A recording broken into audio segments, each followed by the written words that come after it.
What up, it's your boy Pat, aka That Varsity Geek, and I'm here today with another video for you guys. We're going to talk today about the new Digimon anime that just came out this past weekend, Digimon Adventure 2020. Now this is a reboot of the original Digimon Adventure anime with Tai, Matt, TK, Izzy, all the original Digidestined. So if you were a child in the 90s, you know all about these Digimon, you know all about these characters. These were the Digimon shows that you grew up with and that I grew up with. So I'm really excited that they're redoing it. I hope that they do a good job of it. And I'll be talking to you about the first episode that came out this weekend. So let's get into it. So first I want to talk to you about the plot of the new Digimon Adventure 2020 series. So in this anime, they're treating the digital world as the internet.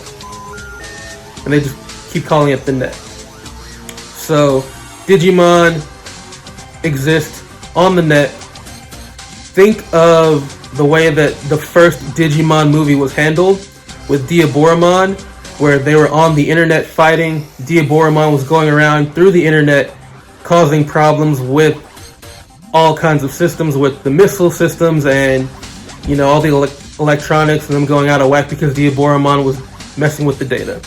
This is similar so far to what I've seen with how they're going to treat the new anime. In the first episode, you see that there's a whole bunch of Digimon getting released into the net. They're causing problems, and it will be the Digidestined's job or goal to go around fighting these hazardous Digimon who are acting like viruses on the internet and causing problems throughout the rest of the real world. Like causing trains to go out of control, causing lighting to not work, things of that nature. So that's that. Next we're going to talk about the animation style. So the original Digimon Adventure season came out in the 90s. So as you would expect, the animation is upgraded and updated from that point. Now, I personally like the way that they did it.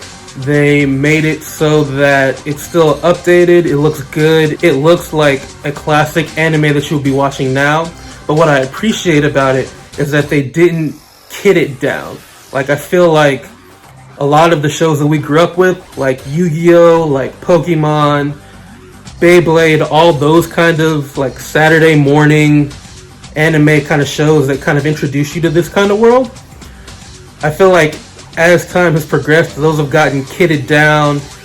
They don't have the same kind of grit to them. All the animation and the characters look like they're playing to a younger and younger audience. Whereas with this, it doesn't have the sharp edge animation style kind of like we had in the 90s, but it is definitely not a super kiddie version of Digimon. So I appreciate that. I like that they're going with that animation style. It looks good. It looks similar to what you saw in the Digimon Adventure Try movies.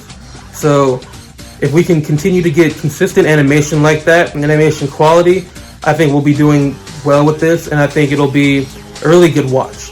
Alright, and now I'm going to go into some spoiler type territory.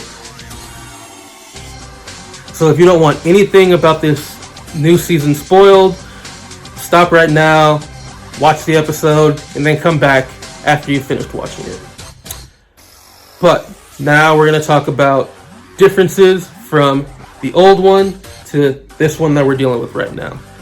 So the first difference that I'm going to touch on is the openings.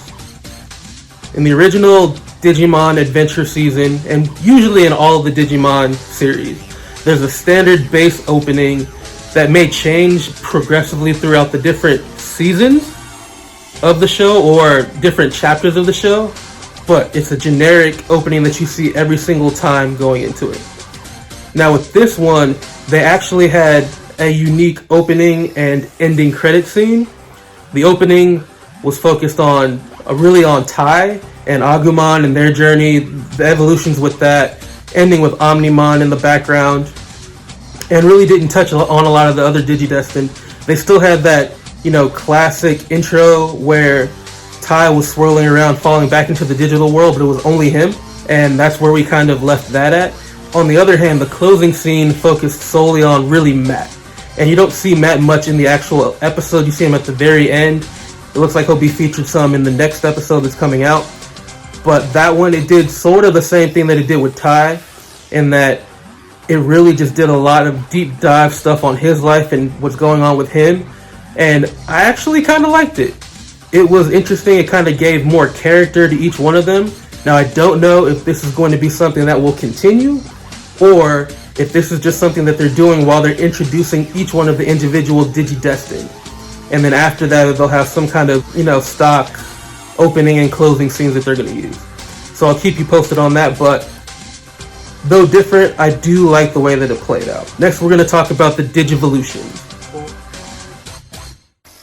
or they're evolving. Now, in the original show, kind of the same way that they had a stock opening and closing scene, the Digivolutions were handled in a similar way, where each time a Digimon Digivolved, they would have a stock scene that they played, such as Agumon going to Greymon. It looked the same each and every time. It looked the same for each one of the Digimon, minus, their unique Digivolution type stuff.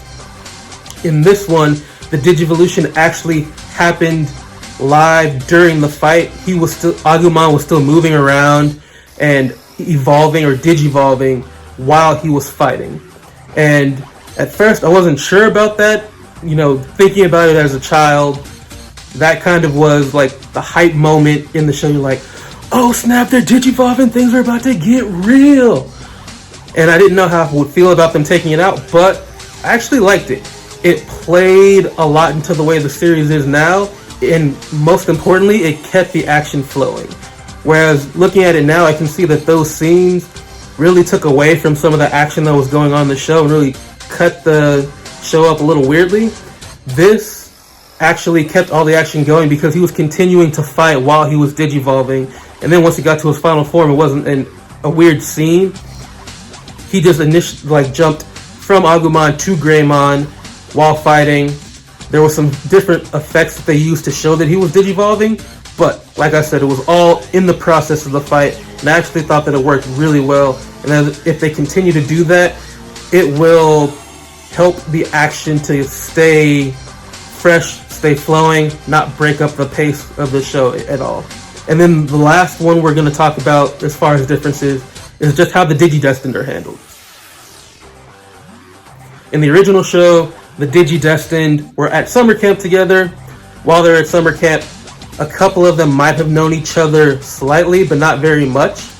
And then they all get transported to the digital world at the same time.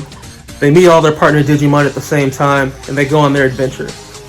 Whereas with this one, the only Digidestined that we really see doing much of anything in this episode are Tai, Izzy, and then Matt at the very end, but you just see him, he doesn't really do anything. And this all happens before they even get to summer camp. Tai is packing for camp. His mom and his sister are out. Izzy knocks on his door, asks Tai about the camp because they're in the same group. And this is the first time that we really see any of the Digidestined meet. And it's really Tai and Izzy the entire time. And Tai gets transported to the net, which is the digital world for this season, all on his own. Izzy's not there. Now, Izzy gets a Digivice once Tai finds Koromon, who eventually digivolves to Agumon and Greymon. But Izzy does not actually go to the digital world at this point. And so it looks like the Digidestined will kind of be meeting up in the digital world, or meeting up as the adventure goes along, instead of them all starting the adventure off together. And also, this is just an assumption of mine, but I believe it'll probably be a situation where the Digidestined can go in and out of the net pretty much whenever they want to. Kind of like how in Season 2, the new Digidestined were able to go to the digital world through the digital gates whenever they wanted to and whenever they were open. So that is my assumption for how things are going to be handled. I'll keep you updated with my videos on how that's going to play out. But that is another difference so far for this season. And now my final thoughts.